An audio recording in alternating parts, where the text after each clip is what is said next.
ଆମର ଏଠି ଯଜ୍ଞ ହେଉଛି ଏଠି କୁରୁଣ୍ଠିରେ ସମସ୍ତେ ଆସିକି ଏଠି ଯଜ୍ଞ କରୁଛନ୍ତି, ଗାୟତ୍ରୀ ମନ୍ତ୍ର କରୁଛନ୍ତି, ଯଜ୍ଞରେ ଆହୁତି ଦଉଛନ୍ତି। ଆଉ ସେ ପୁରୁଷ ହଉ ନାରୀ ହଉ ଜାତି ଧର୍ମ ବର୍ଣ୍ଣ ସମସ୍ତେ ଦଉଛନ୍ତି। ଏଇ ଘଟଣା କଣ? ସମସ୍ତଙ୍କର ଅଧିକାର ରହିଛି। ବିଶ୍ୱରଥ ଆମେ ଆଲୋଚନା କରୁଥିଲେ। ବଶିଷ୍ଠ କଣ କହିଲେ? ଇଏ ତମକୁ ଦିଆଯିବ ନାହିଁ ଏ ଗାୟତ୍ରୀ। ଆଉ ନା ଇଏ ବ୍ରାହ୍ମଣର କାମ ଧେନୁ, ଯିଏ ବ୍ରାହ୍ମଣ ହବ ସିଏ ହିଁ ଗାୟତ୍ରୀ ତାକୁ ଫଳ ଦବ। କାହିଁକି ନା ବ୍ରାହ୍ମଣର କାମଧେନୁ ହେଉଛି ଗାୟତ୍ରୀ। ଯେଉଁ ବ୍ରାହ୍ମଣ ପ୍ରତ୍ୟେକ ଦିନ 3 ବେଳା ସନ୍ଧ୍ୟାରେ ଗାୟତ୍ରୀ ଜପ କରିବ ନାହିଁ ତାର ବ୍ରାହ୍ମଣତ୍ୱ ନଷ୍ଟ ହେଇଯାଏ। ବୁଝିଲେ? ଆଉ ବ୍ରାହ୍ମଣ କିଏ?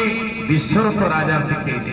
ତେଣୁ ନା କଣ କରିବି ନା ବ୍ରାହ୍ମଣ ତମକୁ ହେଲେ ତାହେଲେ ଗାୟତ୍ରୀ ତମକୁ ଦିଆଯିବ, ତମେ ଗାୟତ୍ରୀ ପ୍ରାପ୍ତ କରିବ। ବିଶ୍ୱରଥ କଣ କଲେ? ଅନୌଜର ରାଜା ହଉଛନ୍ତି ବିଶ୍ୱରଥ। ଚାଲିଗଲେ, ଗାୟତ୍ରୀ ଜପ କଲେ 10,000। ମନେ ରଖନ୍ତୁ 10ଟି ପୁରସ୍ଚରଣ ଗାୟତ୍ରୀ ମନ୍ତ୍ର କଲେ। ଯେତେବେଳେ କଲେ ସେତେବେଳେ ବ୍ରହ୍ମା ତାକୁ ଦର୍ଶନ ଦେଲେ, ଶିବ ତାକୁ ଦର୍ଶନ ଦେଲେ। କହିଲେ ହେ ବିଶ୍ୱରଥ, ଆଜିଠାରୁ ତମେ ବ୍ରାହ୍ମଣ ହେଲ, ତମ ତପସ୍ୟାରେ ମୋ ସନ୍ତୋଷ। ଯା, ଆଜିଠାରୁ ତମେ ବ୍ରାହ୍ମଣ ହେଲ। ନା ଆପଣ କହିଲେ ମୁଁ ବ୍ରାହ୍ମଣ ହେବି ନାହିଁ, ଆଉ ନା ଯଦି ମତେ ବଶିଷ୍ଠ ବ୍ରାହ୍ମଣ ବୋଲି ସ୍ୱୀକାର କରିବେ ତାହେଲେ ମୁଁ ବ୍ରାହ୍ମଣ ହେବି।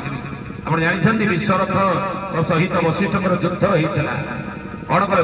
ବିଶ୍ୱରଥ ରାଜାଙ୍କର 10,000 ସୈନ୍ୟ, ଏପଟେ ବଶିଷ୍ଠ ଯେତେବେଳେ ବିଶ୍ୱରଥ ରାଜା କହିଲେ ତମେ ମତେ ଗାୟତ୍ରୀ କାମଧେନୁ ଦବନି, ଠିକ ଅଛି।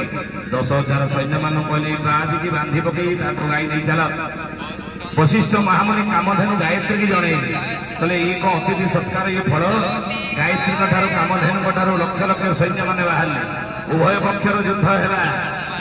ବିଶ୍ୱରଥ ରାଜାଙ୍କର 10,000 ସୈନ୍ୟ ପରାଜିତ ହେଲେ।